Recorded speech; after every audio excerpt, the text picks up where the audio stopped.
Beleza, pessoal? Hoje nós vamos falar um pouco sobre o teorema mais importante da geometria, né? É o teorema de Pitágoras, né? Ele aparece, no caso, em quase toda a geometria. Esse teorema, de vez em quando, a gente está lá em geometria espacial, por exemplo, e a gente enxerga um triângulo retângulo, muito comum em questões de cone, muito comum em questões de pirâmide, né? A gente enxerga um triângulo retângulo e faz uma determinada medida, então muito aplicável tanto no nosso dia a dia como em vestibulares, né? E aí nós vamos conhecer ele hoje, né? Vamos fazer uma revisãozinha dele aí. Observa que esse cara aqui, nós vamos chamar esse maior lado, o lado oposto ao ângulo de 90 graus. Lembra que um triângulo retângulo ele precisa ter um ângulo de 90 graus. Esse lado oposto nós chamamos de hipotenusa. E os outros nós chamamos de cateto. Então eu tenho um cateto A, o cateto B, o cateto C e a hipotenusa é A. O teorema de Pitágoras simplesmente diz que o quadrado da hipotenusa é igual à soma dos quadrados dos catetos. Pronto, esse aqui é o teorema de Pitágoras, é a formulazinha desse teorema, né? Pegar aqui um triângulo que aqui esse cateto é 3, o outro é 4. Faço Pitágoras, vai dar 5, né? Inclusive é um valor que tem que saber decorado, né? Aqui, ó, por exemplo, só colocar, aqui vale 3 e aqui vale 4. Aqui vale quanto? Não sei, eu sei que A ao quadrado é igual a 3 ao quadrado mais 4 ao quadrado. Logo, A ao quadrado é igual a 9 mais 16, que é 25. Que número que eu levo ao quadrado para 25? 5, então essa vai ser 5.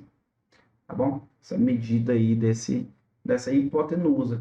Então, no caso, esse 3, 4, 5, tu pode ficar com ele decorado para ti, né? 3, 4, 5, 6, 8, 10, né? Ou seja, os múltiplos, para tu não precisar fazer essa conta toda vez, né? Existem algumas aplicações do teorema de Pitágoras, vou citar alguma delas aqui, né? Mas ele vai ser aplicado em uma geometria quase toda, né?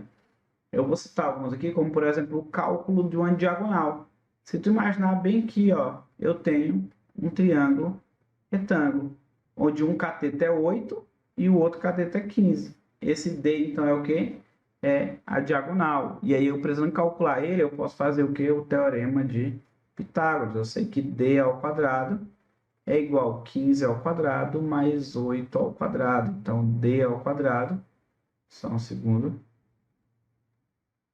D ao quadrado, isso aqui é 225 mais 64. Logo, esse D ao quadrado vai dar 289. 289. E aí, quanto é que vale esse D? Ele vale a raiz quadrada de 289, né? Quanto é que é a raiz quadrada de 289? Para tu saber se dá exata ou se não dá exata, vou te ensinar um truque aqui, aproveitar esse momento para te ensinar um truque. Observa que é um número que termina, é um número entre 10 e 20, porque 20 vezes 20 é 400, né?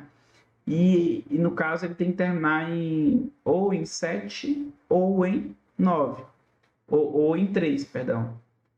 Por quê? Porque 3 vezes 3 é 9, 7 vezes 7 é 49, no final fica 9.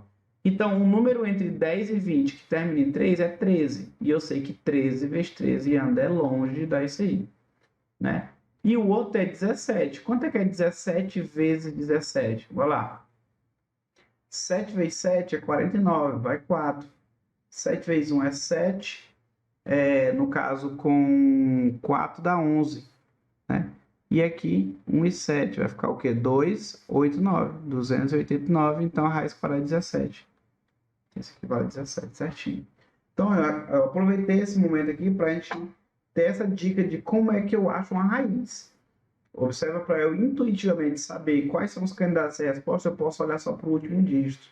Notou? Eu sei que é um número entre 10 e 8. Que o último dígito, quando multiplicar por ele, tem que terminar em 9. Só tem 3 vezes 3 ou 7 vezes 7. E aí, no caso, a escolha foi 17, porque 13 não é a raiz, né? Aí, quando tu calculou, deu 17. Professor, se não desse nenhum dos dois, não teria raiz exata. É uma técnicazinha para a gente saber se tem ou não raiz exata. Então, voltando para cá, Teorema de Pitágoras é muito utilizado para calcular diagonal de retângulo, diagonal de paralelepípedo, diagonal de cubo, diagonal de quadrado, né? Inclusive, se eu aplicar o Teorema de Pitágoras aqui, eu vou chegar na fórmula que é ó, d ao quadrado é igual a L ao quadrado mais L ao quadrado. Então, d ao quadrado é igual a 2L ao quadrado. Então, esse d, L ao quadrado dentro da raiz é L, e o 2 lá não fica dentro da raiz. Então, L raiz de 2. Decore esse valor. Sempre que tu olhar para a diagonal de um quadrado, tu vai botar o lado raiz de 2. Não precisa fazer Pitágoras. Apesar de ser uma aplicação, mas tu consegue acelerar a tua conta muito nessas questões que envolvem diagonal de quadrado. Tá bom? A diagonal de um quadrado é o lado raiz de 2. Não é isso? Outro lugar também que acelera muito a conta é tu saber o que? Relacionar a altura de um triângulo equilátero. Se tu jogar aí o Teorema de Pitágoras, tu vai achar assim, ó, a hipotenusa é o L, L ao quadrado é igual a um cateto, que é L sobre 2 ao quadrado, mais o outro cateto, que é H ao quadrado. Se tu aplicar isso aí, tu vai encontrar, ó, L ao quadrado é igual a L ao quadrado sobre 4 mais H ao quadrado. Daqui, ó, H ao quadrado, então vai ser L ao quadrado menos L ao quadrado sobre 4. Ou seja, 3L ao quadrado sobre 4. Como é que é H ao quadrado? Para poder achar o H, eu tiro a raiz disso. A raiz de 3 eu não tenho, não é exata. A raiz quadrada de L ao quadrado é L e a raiz quadrada de 4 é 2. Aí tu pode decorar essa fórmula aqui como a altura de um triângulo equilátero.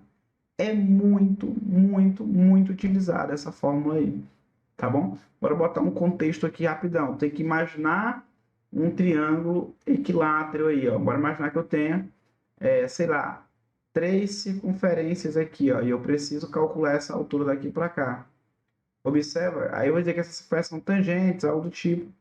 Eu tenho esse lado e esse lado. Só somar os raios. Se o raio aqui é 3, cada lado desse é 6. E como é que eu acho essa altura total? Primeiro, eu tenho que saber a altura do triângulo equilátero. Para não precisar fazer Pitágoras, 6 raiz de 3 sobre 2. Vai dar 3 raiz de 3.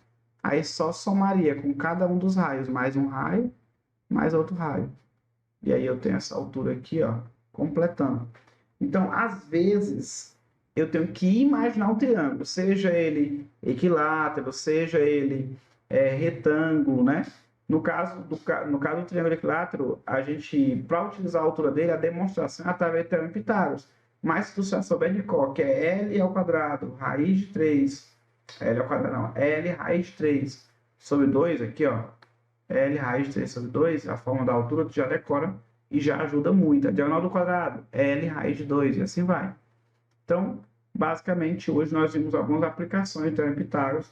Existem algumas aplicações também dentro de alguns contextos, né? Eu vou deixar uns exercícios para vocês trabalharem em cima dela aqui, tá bom?